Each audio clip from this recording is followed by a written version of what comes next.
Hello, everybody. I'm Travis Edrington, and I'm with MUNN. What was your earliest memory of hearing music, and when did you know that you wanted to do it full time?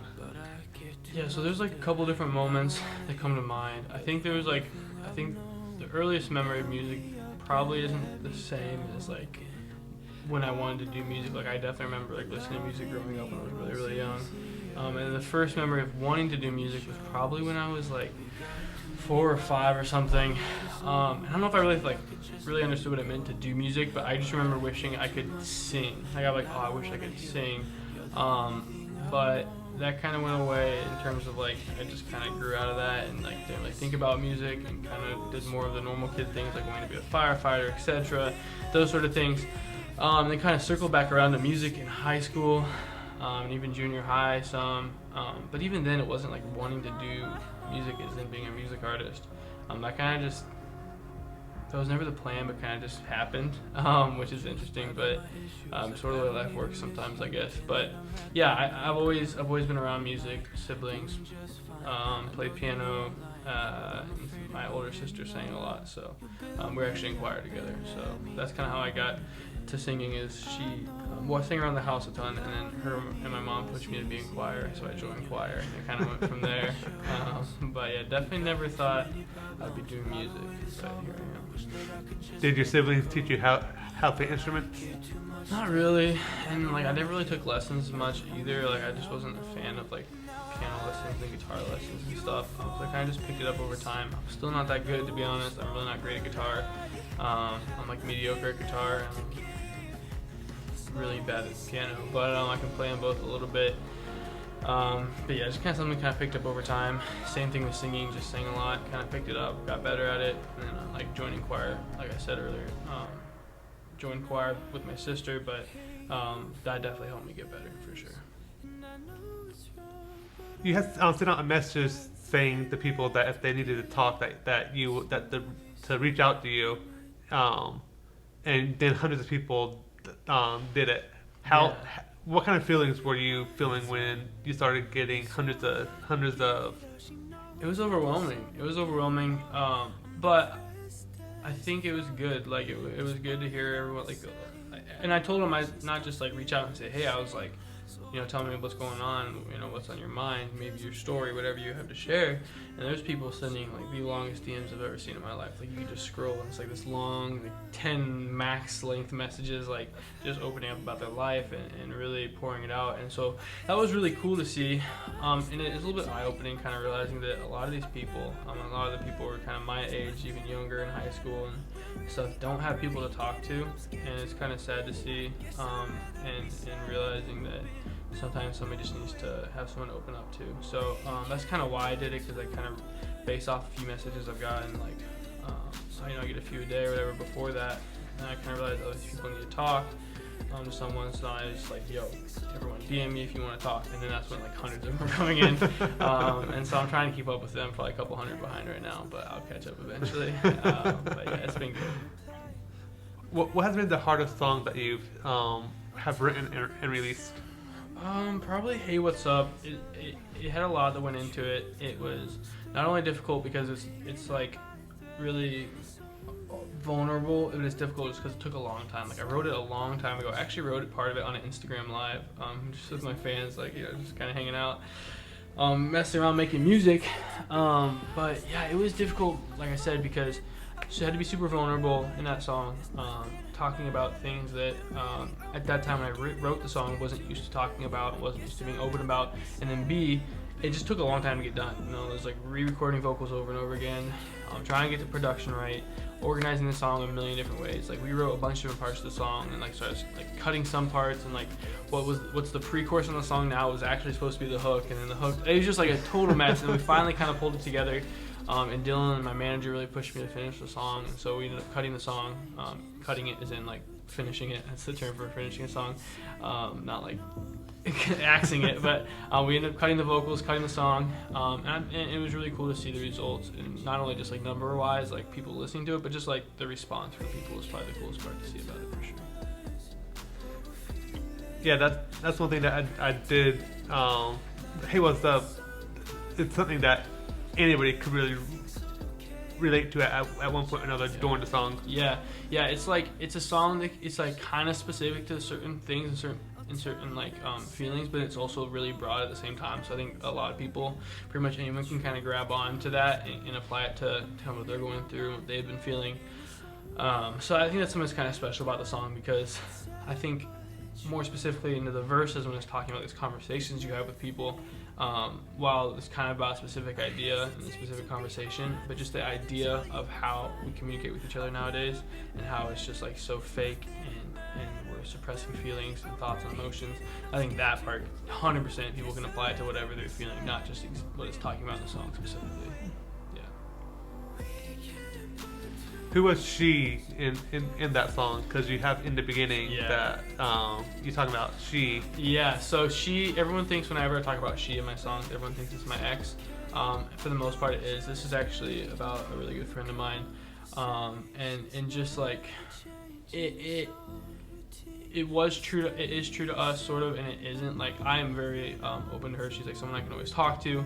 And she's always there for me, but it was kind of written out of a place of when I like kind of used to be scared to open up to her, open up to others. And so like this, the lyrics say, I'm scared of the judgment I know she won't even give. Like, she's such a great person, and I know she wouldn't judge me for like emotions and things I'm feeling and my insecurities and anxieties and all that stuff. She wouldn't judge me for those things, but somehow we always convince ourselves that someone's going to judge us or someone's going to, whatever it is. So that's why I say I'm scared of the judgment I know she won't even give. Because even though I truly know deep down inside she won't, I convince myself she will, and so I don't say anything.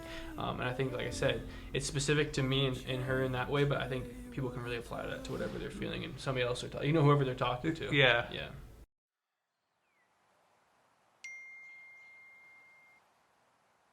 Hey, what's up? It's all I can get out. She knows that there's something wrong. I'm depressed as fuck, is what I would say if I knew she still feel the same. So I don't say much, cause I'm scared of the judgment I know she won't even give. But I've had enough, I've had enough. I hesitate to be honest, rather tell you I'm fine and I've never been better. There's nothing to matter when really I'm breaking and I'm scared to admit. I guess I'd rather be sad than open up and work through it. We can't put to words what we're feeling, so we pretend like it's some perfect world where everything's okay. We're all doing just great. Hey, what's new? My parents will ask, but I barely can give a reply. I'm praying for you. I'll tell them the same when we both know that that's a lie. The truth comes through. I'm hanging on by a thread, and it's only a matter of time. It's sad but true. By the morning, You recently had your wisdom teeth removed. Why did you have them removed then? What is that like for somebody who's never had them removed? It's a fun one. It was I mean, there's a few reasons I got them removed. It was just like they were causing damage to my mouth, like actual like messing my teeth up, and like damage I have to repair now even after the wisdom teeth are removed. It was pretty painful for sure. Like, that was following a couple days. Didn't have a lot of pain meds. They barely gave me anything, but I had my bottom two were impacted, which basically just means they were just like going straight into my other teeth. So like really like messed my teeth up, causing a lot of pain to the point where like I couldn't even like lay down on my pillow without just feeling so much pain on the side of my face and getting headaches nonstop. So like it was probably a year and a half, 2 years past when I should have got them done. And I was just like, all right, and it was always like making excuses like, oh, I'm trying to make music, I gotta record a video, gotta do this, and then with all the COVID stuff, everyone's closed and you can't get an appointment at the dentist or whatever. And so I was like, as soon as we could find a date, we got the first date possible. I was like, I don't care what I'm doing that month. No matter what, I'm going back to Indiana to get my wisdom teeth removed. So I scheduled it, and I got them removed. Painful, a lot of applesauce, a lot of just hanging out at home with the family, but it was overall not all that bad. Just because, honestly, I feel so much better now after I got it removed. Like the pain's like so much less that it was honestly not too bad. But I think if it was just you're just getting removed not 2 years late, it would feel a lot worse. But I was just so happy to finally have them out. For like it was a relief. You had sent out a message saying to people that if they needed to talk, to reach out to you, and then hundreds of people did it. What kind of feelings were you feeling when you started getting hundreds of? It was overwhelming. But I think it was good. Like it was good to hear everyone like, and I told them I not just like reach out and say, hey, I was like, tell me what's going on, what's on your mind, maybe your story, whatever you have to share. And there's people sending like the longest DMs I've ever seen in my life. Like you just scroll and it's like this long, like 10 max length messages, like just opening up about their life and really pouring it out. And so that was really cool to see. And it's a little bit eye-opening, kind of realizing that a lot of these people, a lot of the people are kind of my age, even younger in high school and stuff, don't have people to talk to. And it's kind of sad to see, and realizing that sometimes somebody just needs to have someone to open up to. So that's kind of why I did it, because I kind of based off a few messages I've gotten, like I get a few a day or whatever before that, and I kind of realized these people need to talk to someone. So I was just like, yo, everyone DM me if you want to talk. And then that's when like hundreds of them were coming in, and so I'm trying to keep up with them. Probably a couple hundred behind right now, but I'll catch up eventually. But yeah, it's been good. How much creative control do you have over your music videos? Because I saw some behind the scenes footage where you were kind of directing the actress in Love Us More about how to grab the camera to make it look like a first person point of view. Yeah, so what's honestly so great is we work with a really great guy, Jake Heidecker, and his company Jelly House, where he's like so hands off in a good way. Like he has his ideas and he has thoughts on how to shoot something, but if I have like an idea as well, he's like, let's try it. He's so willing to like let me like have my creative vision on the videos. And honestly, like I would say that I kind of have full creative control, not like in a way that I'm like completely controlling the video and I won't let him do anything, but in a way that he allows me to like put my creative idea on, and he always gives my ideas a try and see if it works. So it's honestly really great. Like a great workflow working with Jake and the way our ideas come together and we work together on that.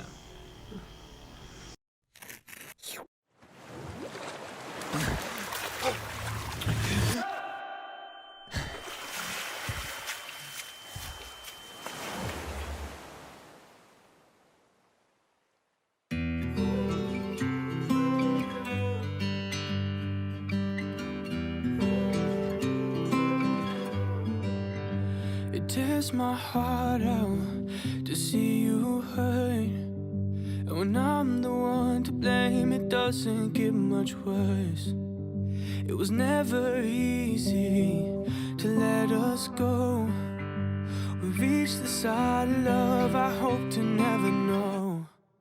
This wasn't what we planned for. I had hopes for us, but everything we've built now has crumbled into dust. I'll pray it's for the better, that you find what you're looking for. I'll always love you, but I loved us more. You mentioned Jake with Jelly House. How did you meet, and what keeps you working with him project after project? Yeah, so first of all, he's just really great. He believes in the vision of what I'm doing and what me and Dylan are creating, and so it's been great to have him working with us. And I met him through, like, Dylan followed him, his Jelly House page, his company page on Instagram way back, before we ever moved to Nashville, and then we moved to Nashville and he moved to Nashville. He's actually from Indiana like I am. Both moved to Nashville, hit him up and made that first video together. Like, the workflow was great, worked together really well. Just kept doing videos, saw some great success. I liked the videos, we worked together well, so we just kept going with it. If it ain't broke, don't fix it, In your song "Can You Hear Me," you talk about needing somebody to pull you out of your hate and doubt, and for somebody to build you back up. Were your family and friends able to do that? And did they know that you're in that dark place when you were going through it?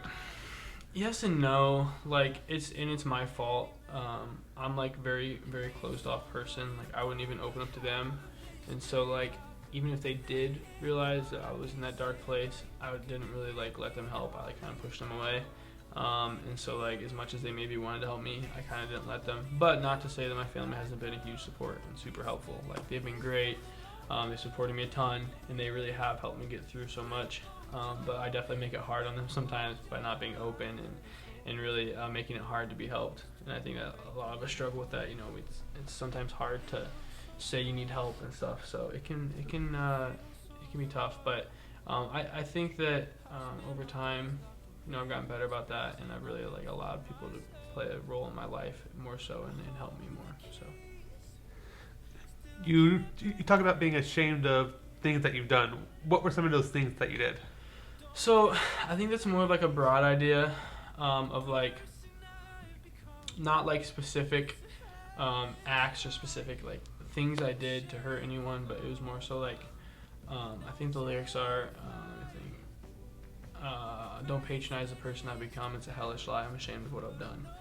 Those are the lyrics, and it's like looking back on who I was, and I don't think I was ever a bad person, but like just like I wasn't living life the way I should have been, and I wasn't like loving everyone like I should have been, and just like realizing that you know it was not okay to like I don't know, like it's tough because I think when people hear that they think like, oh, what did you do? Like, what did you do so wrong? Like there's nothing I did like so horribly wrong. I just like I don't know. I just see the world differently now. And so like and it was kind of out of frustration with how when you like talk to people about some things like, oh, it's okay, like that's totally fine that you did that, and that's why I was like, don't patronize me, like don't tell me like that's okay, and don't tell me it's fine, like when it's not, like we can all do better, like you can do better, I can do better, we can all do better and be better people. So I was like, let's not patronize like who we were and the bad things we've done. So it's kind of frustration for that, and like kind of more of a broad idea, not something specific. You talk about being a slave and you're owned out. Are you still in that place? And what were some of the things that you did to get out of that place? Yeah, definitely not in that place anymore. I've really like been able to become really confident in what I'm doing and become sure in the fact that I'm doing the right thing. But like I definitely struggled with doubt like crazy. Like, and it wasn't even like insecurities in like physical appearance and things like that. It was more so insecurities what I was doing with my life. I was like, is this like, I would like literally wake up and go to bed every day being like, what am I doing? Like, why am I doing this? Like, and it would look, that's why I said I'm a slave to my own doubts. Like, it would control my day. Like, I would like wake up and be like, why the hell am I doing this? Why did I move away from home? What am I doing? And I let that control and run my emotions, my mood, my day. And so I've been able to move away from that for sure. And I think that like, it just took time, and it took like, some affirmation that like the music is helping people for me to get away from that. And so once I saw the music was starting to help people and the numbers were starting to go up, I really felt like, yes, okay, this is where I'm supposed to be. I was able to get away from those doubts.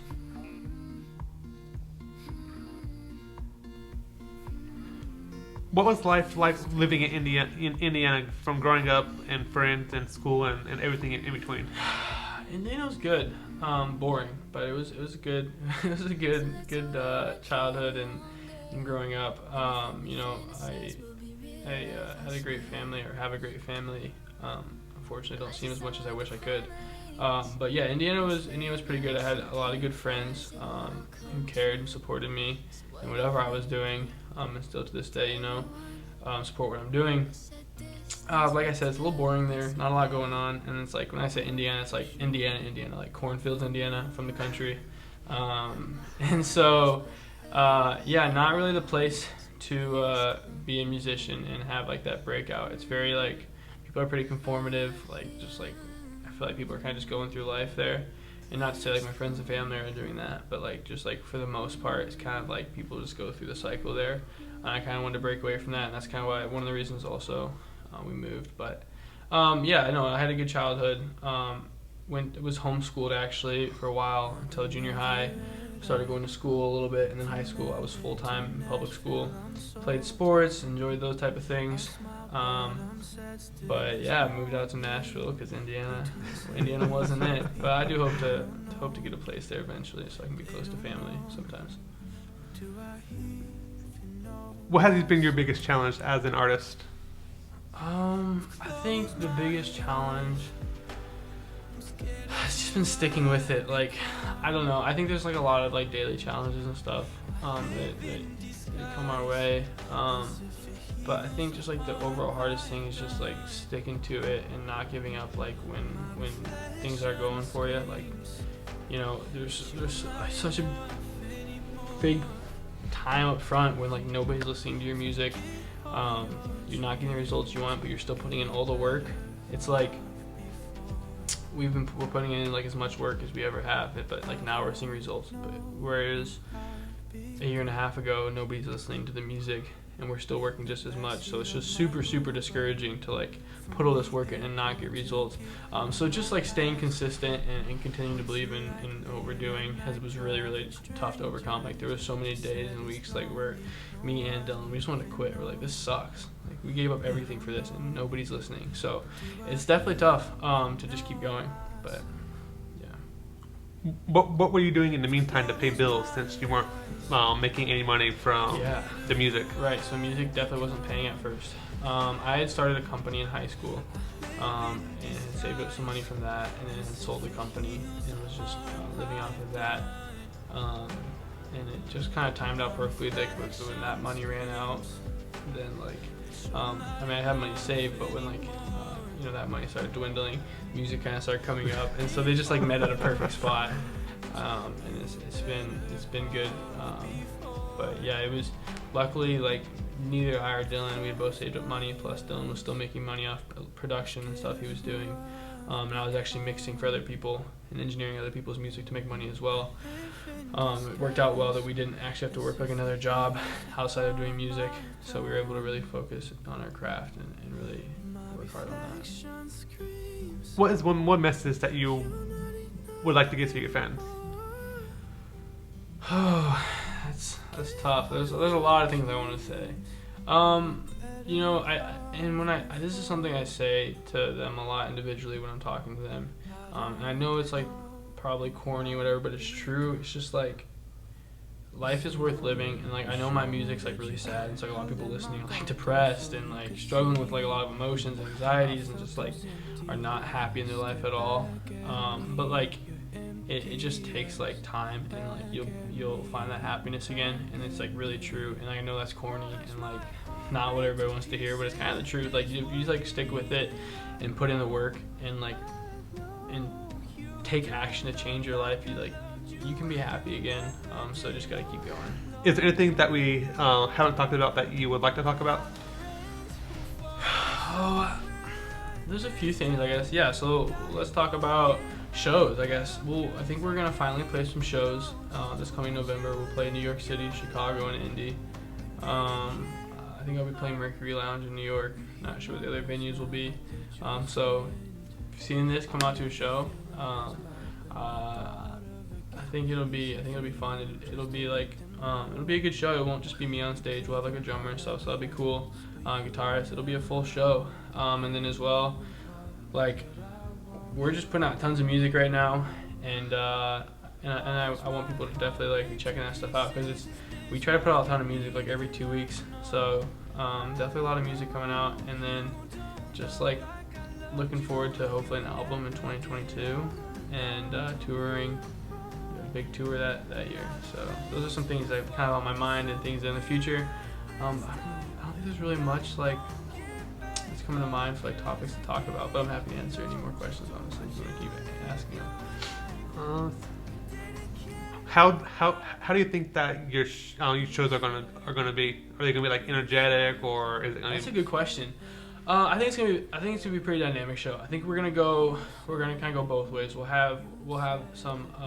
I don't want to go like back and forth like in one show. I kind of want to have like periods of the show where like maybe I just sit down on a stool and it's just me and a guitar and I sing to the crowd, a couple songs, and then we'll have the full band playing, and we'll play some more of the upbeat song, and we'll kind of go like in swings rather than going like slow song, fast song, slow song. So we'll kind of segment the show out to like have a good flow of energy, and we'll play unreleased stuff, we'll play brand new stuff, we'll play stuff that's never gonna get released, songs that we cut. Like it'll be a fun show, and yeah, definitely. I mean, at the same time though, I've never really played a full show by myself, so hard to tell how it's gonna go. But no, I'm excited for it. I think it'll be a lot of fun. Are you gonna try to like open for people prior? No, I'll have people opening for me. So yeah, I'll be the headlining act for the shows, and then there'll be some people opening for me.